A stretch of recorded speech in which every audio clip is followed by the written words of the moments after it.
9 at 9,000. Bearing 2239, Las Vegas approach. Expect a lower altitude in 5 miles. The year I came to California was in 1963. But I wanted to get my own place, somewhere I could fly at the weekend, so I drew a circle of 60 miles of radius around Hawthorne, where I was based, and then just explored. I found lots of good places, but either they were too high or too short or too much in the way of houses. And then I came across this place, which was, I don't know, hundreds of square miles of just the Mojave Desert, and it's very sparsely populated, one house, per square mile. So I was fortunate I was able to buy a 40-acre strip, or a 40-acre section, and from there I just went ahead and developed it, graded a runway. I was really very lucky because it was in the foothill, 3,000 feet. It was degenerated granite, and I was, in my ignorance, it paid off, because the degenerated granite made a grand, 2,000-foot strip, and you could land DC-3 on it.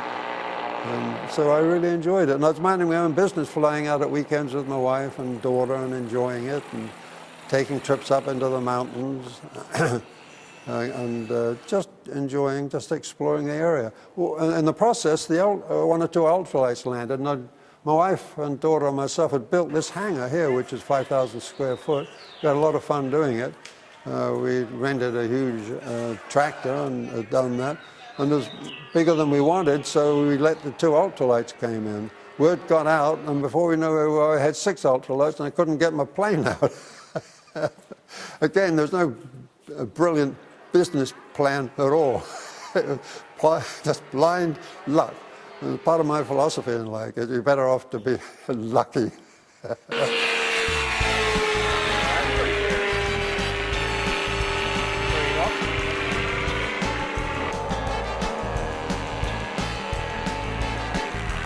So then I just went ahead and built the other hangars, and was able to coax the ultralights to go into the other hangars. And then, after I think 20 years at Hughes, I kind of quit that. Oh, at the time, I loved trees coming from England, so the first thing I did was drill, holes in the ground and pump water, and again, blind luck again, we pumped 20,000 gallons, a day, and then we put when the well broke down, of course we had to have a second well, and anyway, we put 1,000 trees in, and it really made a park, and so I really enjoyed that. I'm very fortunate. My wife, she just loves it out here. People say, well, you're out here in the boonies, no one to talk to.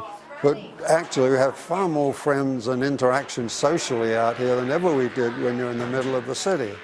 And so it's about 50. Of that, we don't get 50 people every weekend. You get a cycling. You'll get 10 one weekend. And everyone is part of it. We have model airplanes that people come out here over the years. It's grown up to that. Then parachutists came in, and we were a bit reluctant for that, but they turned out to be a really nice young group of people.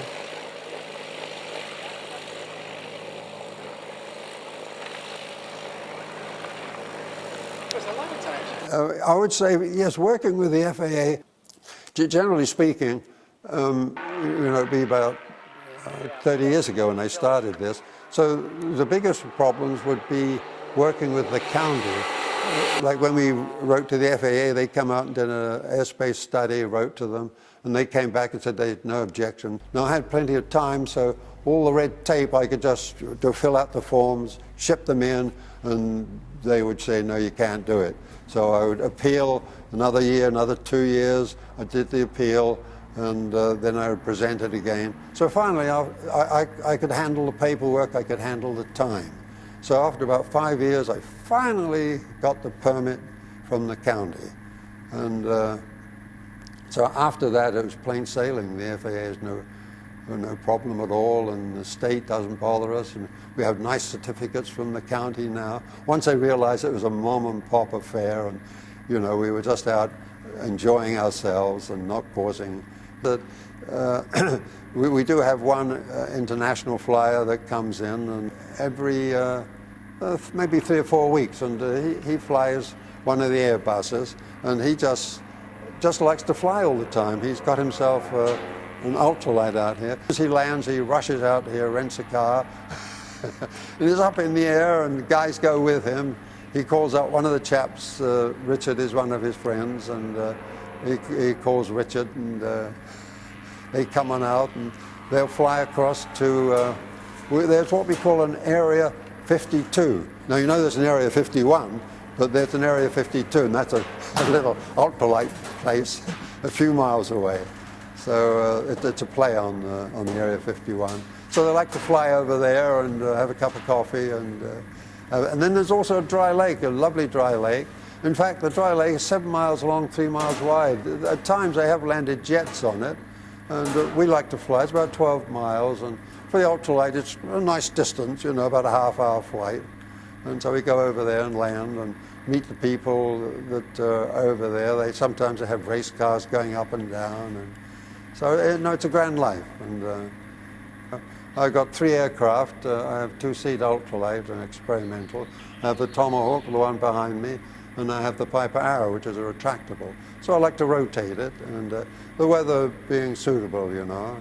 I don't make the long trips that I used to make, because we've got the airport kind of keeps it a little bit tied down. You know, I've flown to Phoenix in the ultralight, and flown to Seattle in the retractable, the Arrow.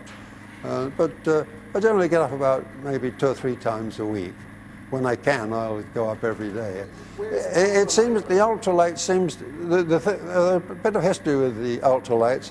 The FAA came out with a Part 101 in which they said an ultralight, single seat, 5 gallons, no faster than 65 miles an hour, mustn't weigh more than 254 pounds, and it was fine. And they haven't changed it, it still applies. So they came out, and it was quite a boom. People were flying them, and then they put 2 seats in and put 12 gallons in, and they flew faster.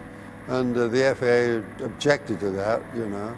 And then finally the FAA said, you can't do that. You got to, it's either an ultralight or you're going to have to make it a light sport, experimental.